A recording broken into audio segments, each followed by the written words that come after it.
Well, good morning. Great to see everyone here, all of my friends, back again. You'll notice our new and updated room, right, guys? It's looks a lot better. The carpet is no stains. I mean, this is it's a new day at USDA, and what a great first run today, and that is to talk about fertilizer. Have my extraordinary partner, the EPA Administrator Lee Zeldin here. Our great Deputy Secretary Stephen Vaden is with us. Chris Wright had to leave, but he was just in the roundtable with us, our great Secretary of Energy. I'll probably quote him, got his permission to do that as well. He had some really great information that is very relevant to the conversation that we're having today.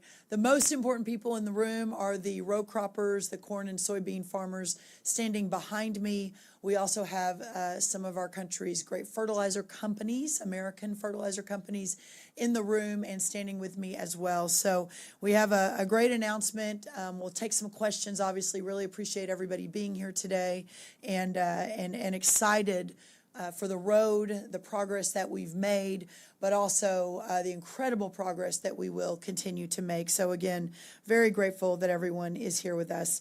As you all know, the high cost of fertilizer is not a new issue for our farmers. The cost of urea, potash, MAP, DAP, ammonia, and UAN all rose very, very swiftly in 2022, 2023, and remained roughly 55% higher at the end of the last administration than at the beginning of the last administration.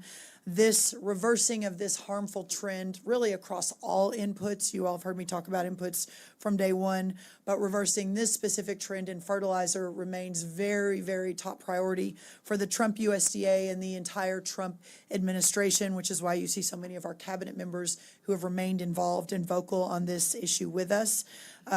We are actually down in the last year and a half, 58% in urea, 54% in potash, and 40% in ammonia, again, in the last 18 months. However, fully recognizing that fertilizer is still way too high, and at a time where our row croppers, especially our ag community, our ag economy is struggling under high costs of inputs, the effect of the Iranian conflict bears repeating, but those numbers continue to move down and will continue to do so.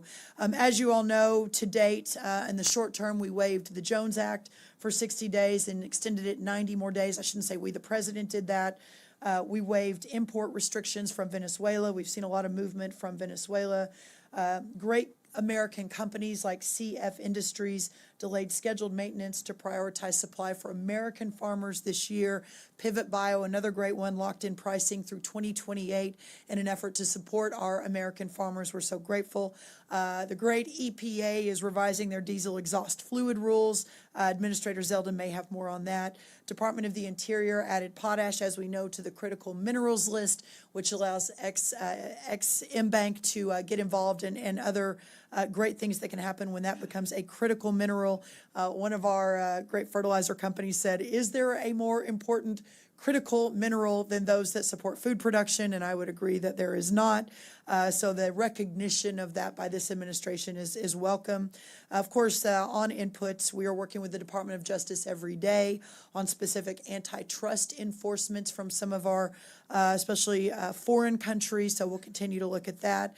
And just a couple of days ago, President Trump announced, it was a big announcement, that he was lifting the countervailing duty, the CVD, on phosphate from Morocco for 8 months. That one specific action will save our farmers $1.82 billion in output and prices just this year alone. It will reduce the phosphate fertilizer, just that one lift, by 22%, and will benefit more than 100,000 farms in America. So very grateful to President Trump. Of course, we continue to utilize Secretary Lutnick and the Department of Commerce, their investment accelerator, as they look to continue to invest in fertilizer projects.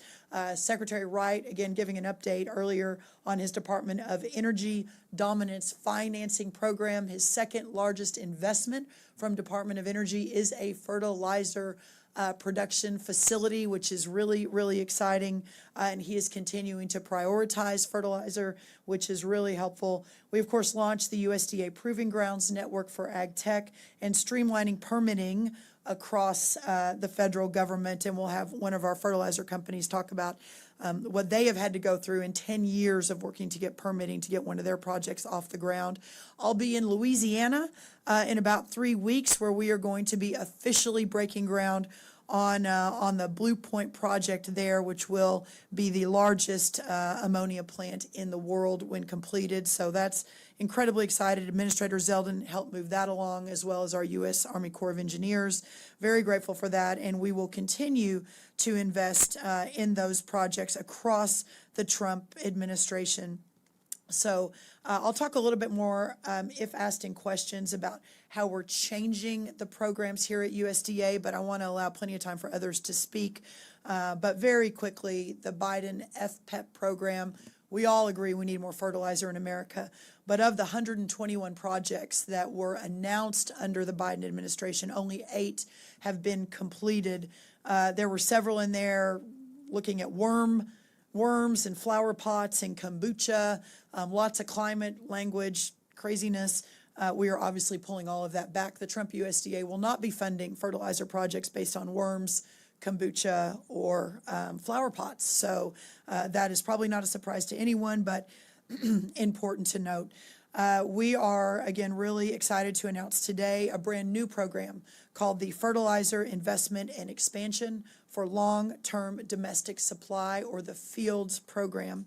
It will include a $500 million additional pot of money to invest from our rural development team here at USDA in both new but also existing fertilizer facilities to fast-track more fertilizer in America being built here. It will prioritize project readiness. It will prioritize financial viability. We will look at private investment that's already in the project or coming into the project, and of course, measurable production outlines. And unlike under the last administration, applications which will be open for 45 days must demonstrate financing plans, market demand, project execution capabilities, and measurable benefits for our farmers. Our goal is simple. We want fertilizer plants built in America, and we are willing to prioritize it. We want fertilizer produced in America, and we want fertilizer delivered in America to American farmers. And by doing so, by opening up the market, obviously those prices will come down for our farmers. The vision by our president remains top of mind for all: to empower, to build a future where our farmers are never beholden to foreign and even hostile nations to feed, to fuel, and to clothe our nation and the world. With that, I'll turn it over to our EPA Administrator, Lee Zeldin. Thank you again all for being here.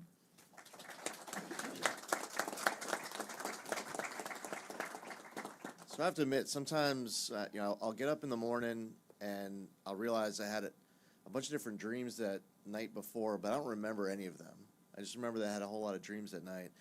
I'm actually more confident that I know what Brooke Rollins and Stephen Vaden and the USDA team is dreaming about at night.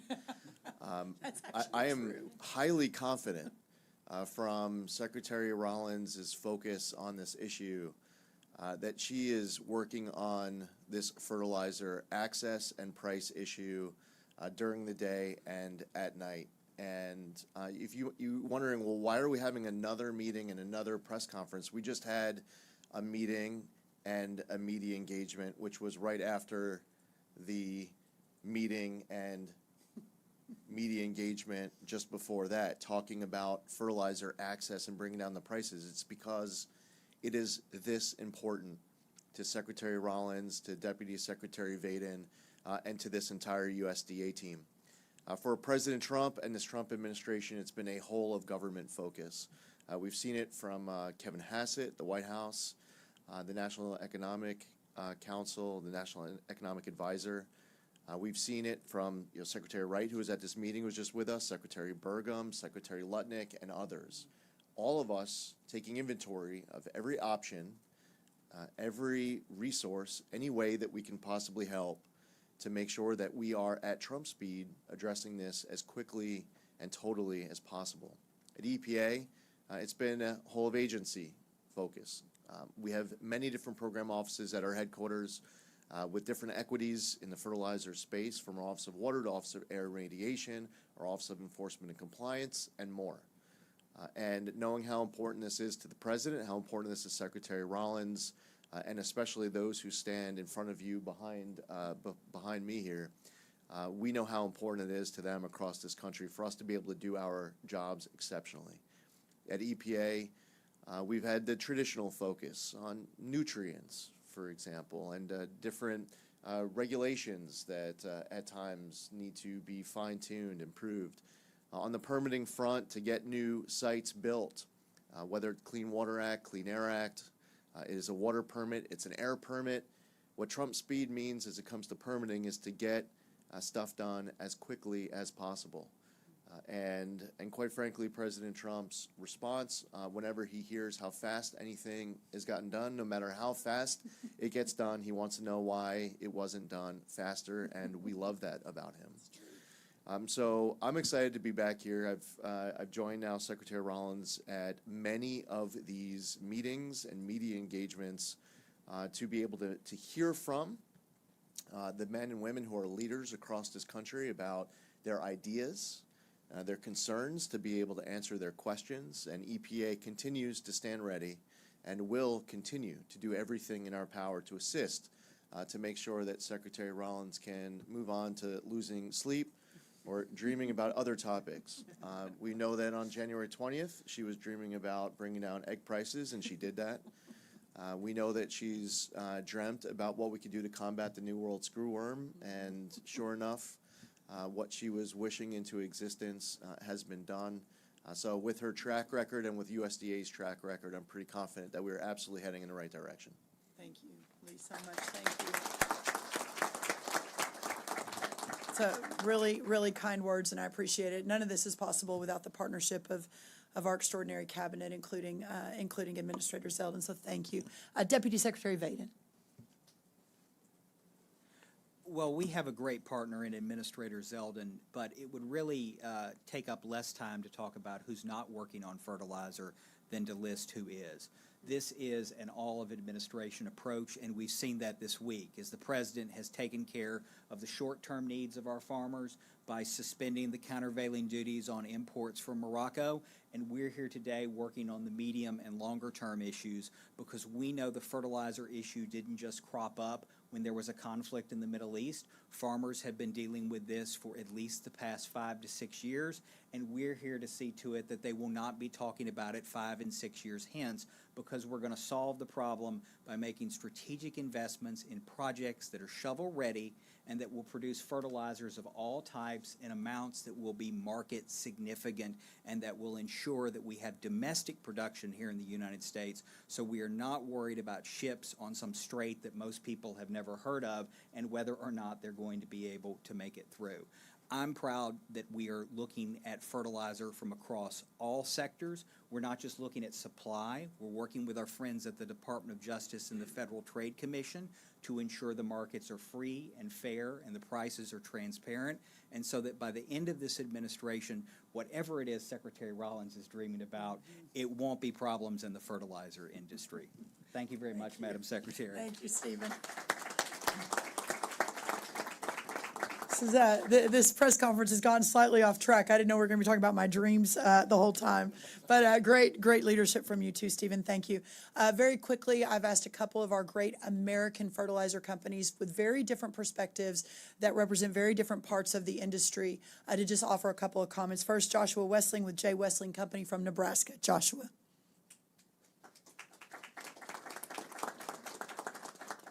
Yeah. Thank you, Secretary Rollins. Thank you also to Deputy Secretary Vaden and Cody Cornell, who helped make this program a reality, and to members of Congress for keeping American fertilizer security on the agenda. I'm Joshua Wessling, founder of J. Wessling & Company. We develop and build greenfield nitrogen fertilizer plants in the American heartland.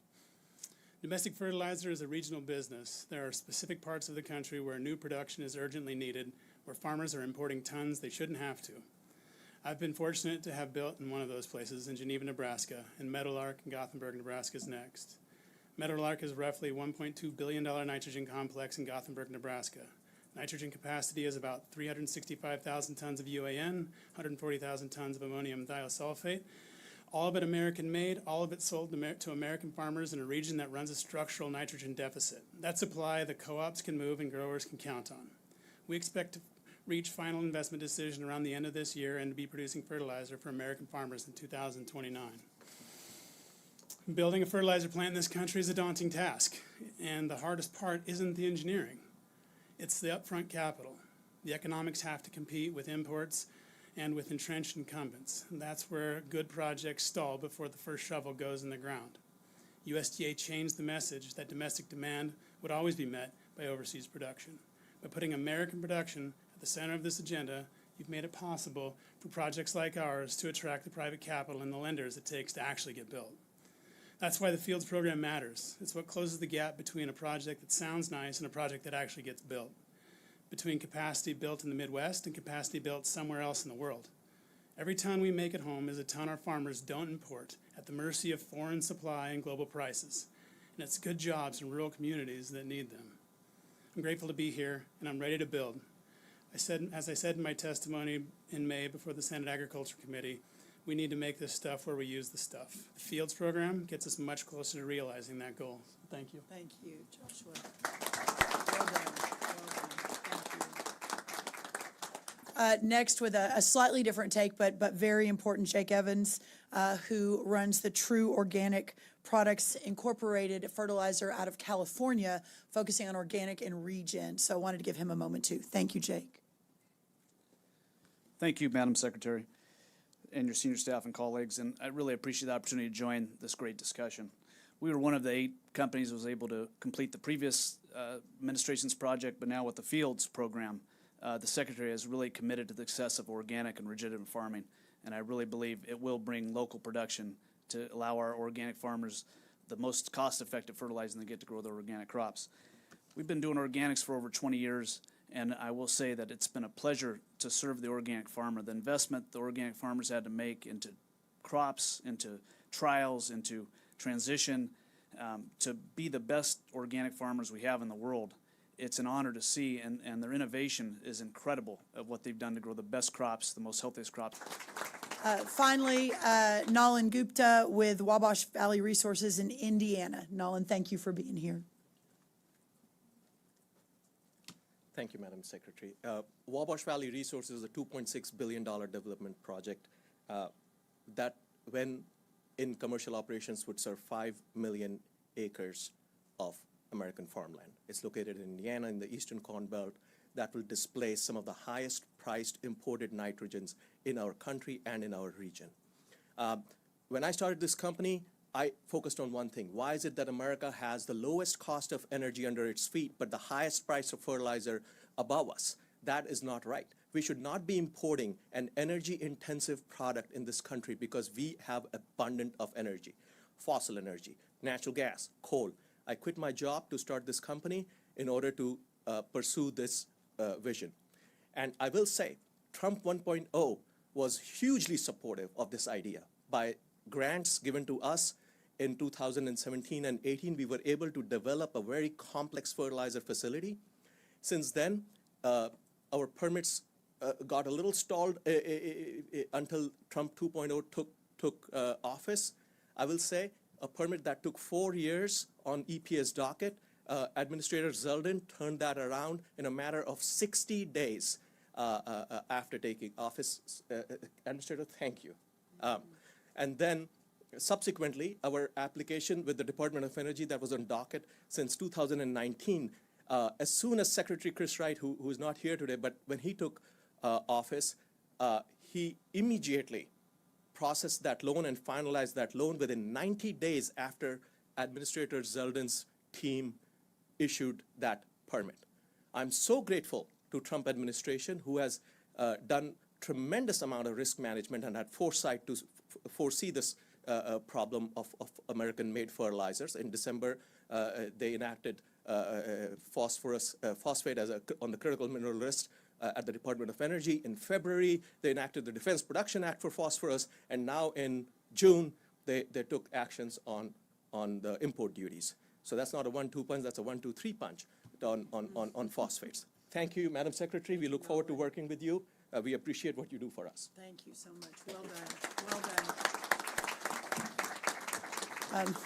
None of them were planning to speak. I kind of put them all on the spot, but I thought those were such important points to make. Finally, Harvey's granddad, is that Brandon?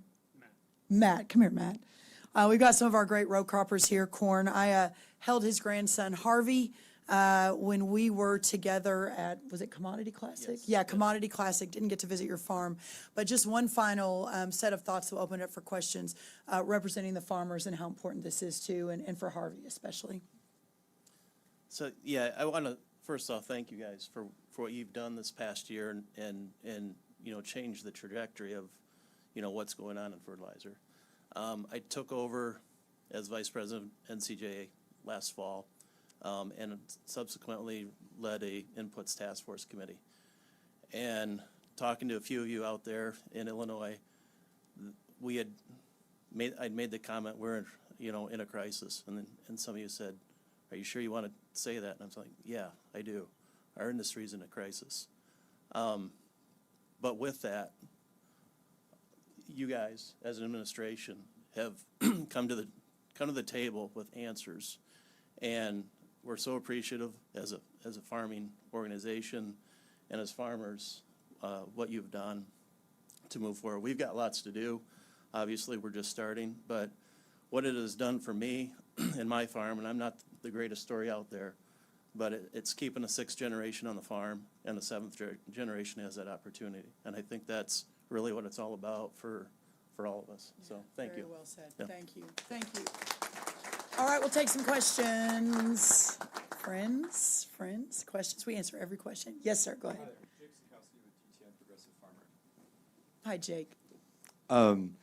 I guess if someone could kind of explain what type of investments would be made with this $500 million, it seems like a drop in the bucket when it comes to the billions it takes to build or even refurbish or upgrade existing fertilizer. So Stephen, do you want to take that? Sure. Perfect. Thank you.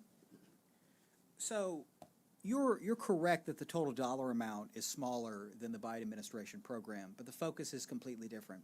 Under the Biden administration program, they were looking for quantity of investments to put in, not quality. What we are doing with this targeted $500 million investment is we are looking for a small number of projects that already have the economics behind it, private financing behind it, and that with an injection of federal capital can be accelerated to provide actual fertilizer that farmers can purchase quicker. So what we're seeking to do here is we're looking for quality over quantity, speed over using money to come up with plans for projects that don't yet exist, and people who already have capital behind them, who already have plans to build or in the process of building, and a strategic injection of capital can move that forward and get farmers fertilizer faster. And I'll just add quickly to that, the leveraging of the new pots of money, whether that's Department of Energy under the Energy Dominance pot, whether that's the Investment Accelerator under Secretary Lutnick, and reprioritizing across the administration, but moving through USDA and our fastball, and then partnering, of course, with permitting, et cetera, is going to make such a big difference. Having said that, we're also deobligating some funds under the last, the FPEP program, so hopefully we'll be deploying some additional funds there, and this is just the beginning. I think that this administration has been very forward-leaning, and if there are more projects out there that we think would get more fertilizer out into the country quicker to more farmers, in addition to the $500 million, we will keep looking. Yeah, thank you. This is just a start. Yes, sir. Good to see you. Oh, sorry about that. I was just wondering if you could outline sort of the parameters, what size of the grants, Deputy Secretary, you said small number of projects, so I assume, I don't know, you've got a 10, 20, 50 million limit? I'm not sure. You know, I don't know that. Tate, do you want to answer that, or Cody? 15 to 150 million with 50% match. Thank you for reminding me of that. But again, just out of the gate, that's where we're starting. We fully expect to keep having these conversations. I think maybe the 2 or 3 times before the last time when we all gathered and met, we had CEOs from some of the bigger companies in, and I said, just tell me what you need. They need speed, they need permitting, they need investment. And I said, well, we're gonna go to work on that. So this is another step in that direction. But these conversations don't start and end with one round table and one press conference. It is a all hands on deck, 20 hours a day, 7 days a week conversations. And so we sort of see this as the first step. We think it's going to make a big difference. But again, if additional steps are needed, we will make that happen. Yes, we'll go in the back. Hi, Molly Martinez, Free Television.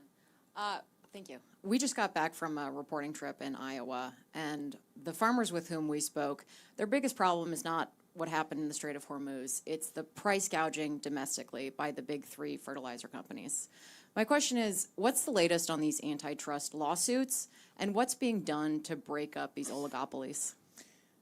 I'll let I'm a lawyer, but not a really great lawyer. I'll let our really good lawyer, who actually knows these topics very well. And by the way, Deputy Secretary Vaden had a lifetime appointment as a judge. He was appointed under the Trump administration and left that to come back and work alongside me on these issues. So I'm very grateful to him, and he can give a quick update. Of course, Attorney General Blanche is not here.